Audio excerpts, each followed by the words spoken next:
Today, we're going over all of the best exotic weapons for PvE in Destiny 2. D2 has over 100 to choose from, and I want to give you a comprehensive list of what I think the absolute must-haves are as of 2023. So just because I don't feature an exotic on today's list, doesn't mean I think it's bad.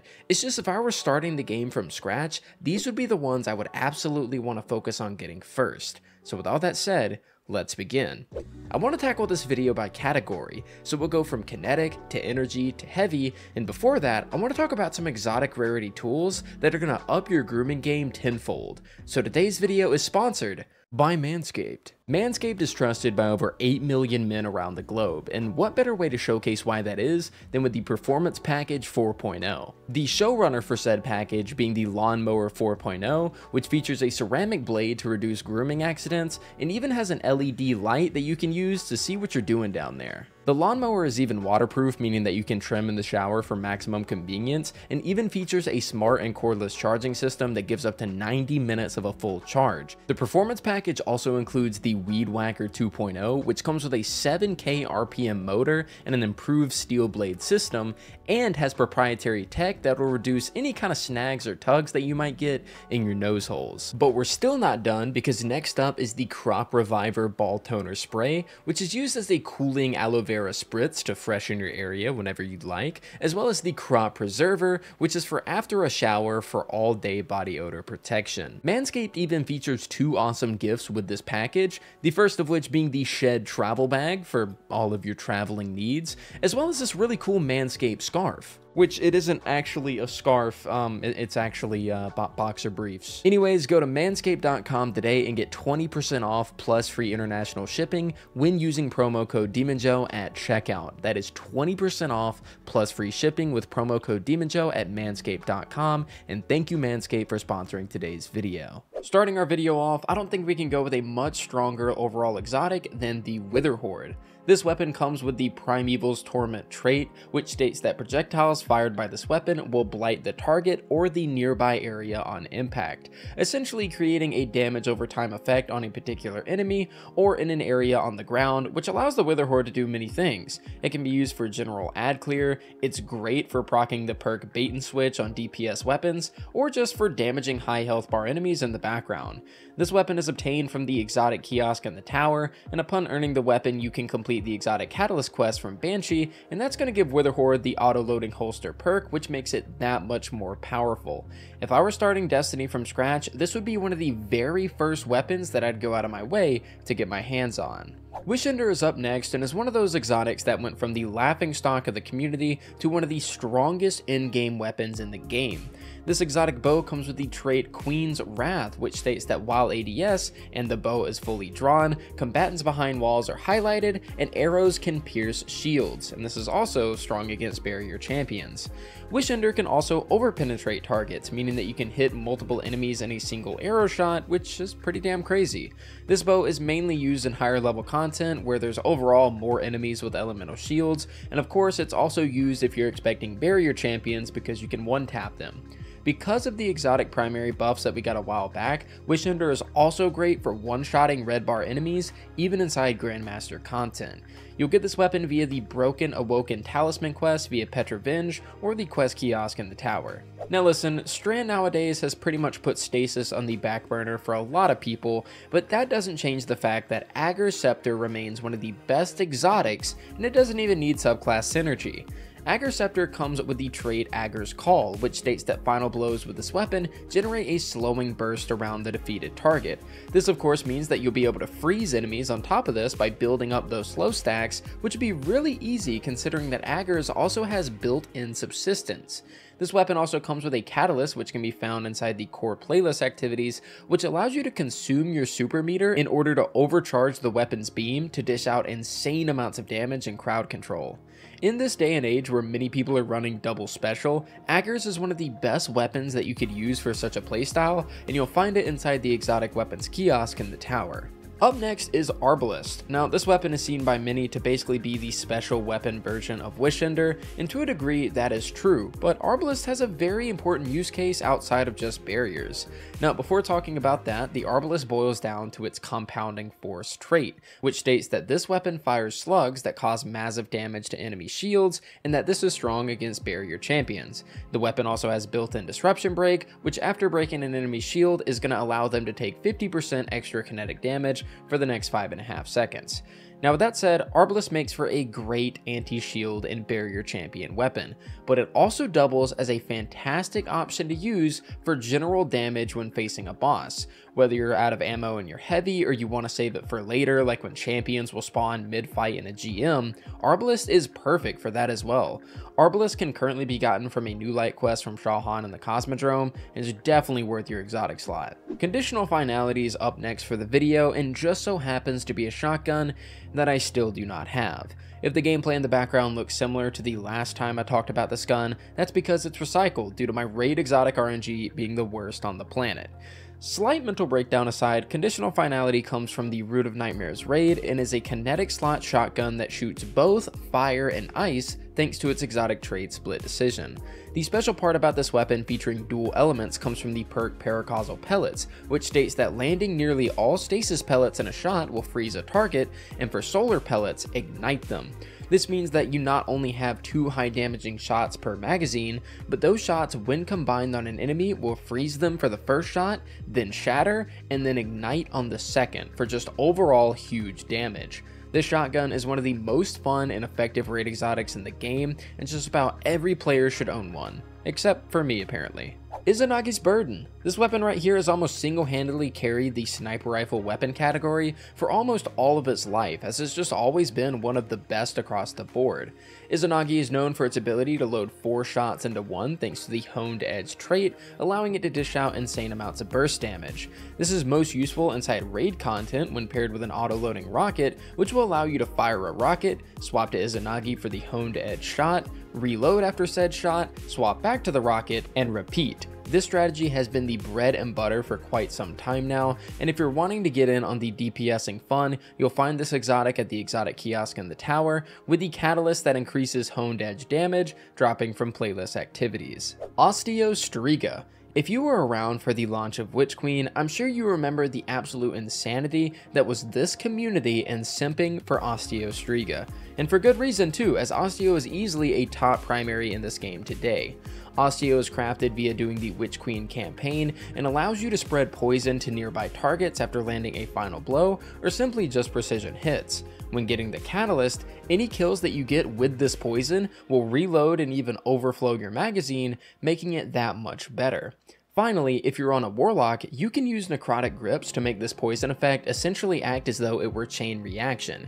And you can build around this using Strand to allow OSTEO and its poison to even suspend enemies too. Yeah, this SMG is the definition of a powerhouse, as it's absolutely incredible. Outbreak Perfected. Cue some really old footage of me and the boys melting a raid boss with this weapon, because that's kinda what you do with this thing. Outbreak Perfected is a pulse rifle that allows you to create SIVA nanite swarms on rapid hits and precision kills. These nanites then attach to enemies, allowing you to deal even more damage to them, and depending on the amount of nanites you have, the more damage you'll be able to do, especially in a fire team. You can have quite the fun time, and the catalyst is gotten through playlist activities and even ups the damage that you deal via these nanites, and enemies that die with them attached will generate even more. This pulse isn't only used for melting bosses in a fire team, but it's a great example of what exactly you can do with it, and you'll find this weapon in the exotic kiosk. Ah yes, a very powerful strand weapon that goes very well together with very powerful strand builds. The QUICKSILVER Storm, quite possibly my favorite exotic primary for the kinetic slot. This thing is an absolute monster, as you're seeing in the Grandmaster gameplay. QUICKSILVER comes with the trait Rocket Tracers, which states that landing multiple hits will turn your next shot into a homing micro rocket. When hitting multiple of these micro rockets, you begin to generate grenade launcher ammo up to a max of 3 shots. Now you might ask yourself, well, what if I don't have a grenade launcher? Well, silly, the auto rifle itself is the grenade launcher, and said grenade launcher does a ton of damage. The thing I like most about this gameplay loop is that unlike other weapons with alt-fire modes, you do not need to get kills with Quicksilver in order to generate ammo for the alt-fire. All you need to do is simply shoot an enemy and it'll generate for you. This is incredibly powerful, especially when combined with the Catalyst, which will change the weapon element to strand and will allow the grenade launcher kills to spawn tangles. This is easily one of the best weapons in the game, and if you own Lightfall, you should find it either at the Cryptarch or the Exotic Kiosk, although I'm not 100% sure since I got mine from pre-ordering a while back, and you can pick up the quest for Quicksilver's Catalyst while running the Lightfall campaign. Finally, to round things off for the kinetic exotics, I'd like to end things with the Crimson Hand Cannon. This one is a bit niche compared to the rest of the weapons I've talked about because you're predominantly going to be using it on one class, the Hunter. That's because Crimson and 𝗏𝗏𝗡𝗄 is an out-of-this-world combo, and with the hand cannon buffs on the horizon, it simply will not only get better for hunters, but for other classes as well. And do note that 𝗏𝗡𝗍𝒂𝒠 would also be a great exotic here, but I'm choosing Crimson because I feel as though it's the best all around when it comes to killing ads and bursting high health enemies, and let's talk about why that is. The whole reason I love Crimson is because of the Cruel Remedy trait, which states that kills with this weapon will heal the wielder and that precision kills will refill the magazine. When combining this with the damage of 𝗏𝗏𝗡𝗄𝒡, you have a weapon that deals incredibly high amounts of damage, does not need to be reloaded, and also heals you as you get hurt in the gunfight. Crimson is the 𝗏𝗏𝗡𝗄𝒡 hand cannon, and you definitely need to get your hands on it. I believe this weapon is a world loot exotic, and I'm pretty sure that the Catalyst is a random drop from killing enemies in PvE, at least that's what Google told me. Now, kicking off our first entry in the energy slot for exotics, I want to talk about one that I don't see all that often, and that is the Dead Messenger. This one, like most that we've talked about, will be found in the Exotic Kiosk, and I really like this thing. It's one of the few weapons we have in the game that can swap between Solar, Arc, and Void, and just like how it has a trinity of elements, it's a waveframe that splits each shot into 3 different directions when they land for really nutty ad clear. I know in the era of forbearance, the Dead Messenger might seem like a waste to some, but I don't know. When I find myself not having an exotic slotted when I'm running a primary in the kinetic slot, I love throwing this thing on and giving it a spin, not to mention that I get free overshields when I break elemental shields with the correct element thanks to the Catalyst. It's a damn fine weapon, and I wanted to make sure it got its feature. Next up, I want to talk about some exotic bows, because truth be told, all of them are pretty damn great, but I want to highlight 2 in particular which are my favorites, the 𝐸𝗠monarch and the Trinity GHOUL. Like I said, the other exotic bows are still really great, but when it comes down to simply choosing 2, these are the most standout picks. Firstly, with Trinity GHOUL, this weapon is one of the best ad clearing tools a player could ask for. Trinity GHOUL comes with the ability to give your arrows chain lightning on precision kills, and when obtaining the Catalyst, those chain lightning arrows will come from any arc damage final blow, meaning that you can simply look at the floor, fire your lightning arrow, and if it kills an enemy, you instantly get another one loaded for you. This is excellent, especially in content where the enemies aren't too over leveled, but let's take it to the flip side and talk about 𝐸𝗠monarch. Whereas the Trinity GHOUL offers lightning arrows, 𝐸𝗠monarch offers poison arrows, and this weapon in particular is mainly a top tier pick for in-game content because of the built-in overload. The poison from these arrows will proc after shortly firing after you get the weapon fully drawn, and hitting precision hits will stun combatants as well as spread the poison to nearby enemies, giving it a slight bit of ad clear too. The Catalyst grants Unrelenting for added survivability as well, which is always nice. The Trinity GHOUL is from the Exotic World loot pool and has a Catalyst that drops for you in the playlist activities, and 𝐸𝗠monarch is from the Exotic Kiosk with a Catalyst that comes from the playlist as well. While on the topic of god tier primary weapons, let's talk about one of the first weapons you earn inside the game, yet it's still one of the strongest. RISKRUNNER is an absolute beauty of an SMG because it has good RPM, fires chain lightning rounds, and reloads itself as you're decimating your enemies. The exotic trait here is called Arc Conductor, which states that after taking arc damage, RISKRUNNER becomes more powerful and resists more incoming arc damage. Kills will extend the time in this overcharged state. And then we have the trait Superconductor, which states when Arc Conductor is active, shots fired have a chance to chain lightning and return ammo to the magazine. RISKRUNNER is an absolute beast in any activity that you're expecting to take arc damage, and even if you aren't, you can throw a grenade at your feet as long as it does arc damage and purposely hurt yourself to engage this buff to activate it whenever you need. Up next is a Destiny staple, the Divinity. Anytime you're running content and need to burst down a boss that may be a little hard to hit, or perhaps you want a weapon that can shut down overload champions while also debuffing them, the Divinity is what you want. Although it doesn't debuff quite as much as it used to, Divinity is still consistently used inside the game by many players, especially those that might be playing Warlock and using the Cenotaph Mask exotic helmet. This exotic allows you to load your trace rifle from reserves while hitting an enemy, and also generates you more trace rifle ammo on kills while generating your allies heavy ammo, making its pairing with Divinity pretty damn strong inside GM content. Divinity isn't quite the exotic it used to be, but it definitely still deserves to be here, and you'll get this trace rifle through the Garden of Salvation. When talking about the Quicksilver Storm earlier, I mentioned it was my favorite kinetic slot exotic primary, and now this, ladies and gentlemen, is my favorite energy slot exotic primary. Sunshot has three main things going for it. Firstly, via the Sunburn trait, this weapon fires explosive rounds. Second, via the Sunblast trait, targets killed with Sunshot explode in solar energy. And third, those explosions from Sunblast will also scorch nearby enemies and can also ignite them for huge chain reactions. I've been running mostly Sunshot with Synthocept's hammer on Titan, but it also goes perfectly with Sunbracer Warlock or any of my Solar Hunter enjoyers out there. This weapon is so simple on the surface, as for one, it basically just has explosive payload, it makes explosions on kills kind of like incandescent and scorches enemies as well, but the incredibly high stats make it handle like a dream, and the base 40% extra damage to red bars that exotics have just makes it stand out high against the other hand cannon options in the game. This hand cannon and Quicksilver Storm may very well be my two favorite exotics in the game, and if you're looking to up the amount of solar mayhem you can cause, you'll find Sunshot in the exotic world loot pool with its catalyst in the playlist. Talking about our first exotic heavy weapon of the video, let's discuss Tractor Cannon.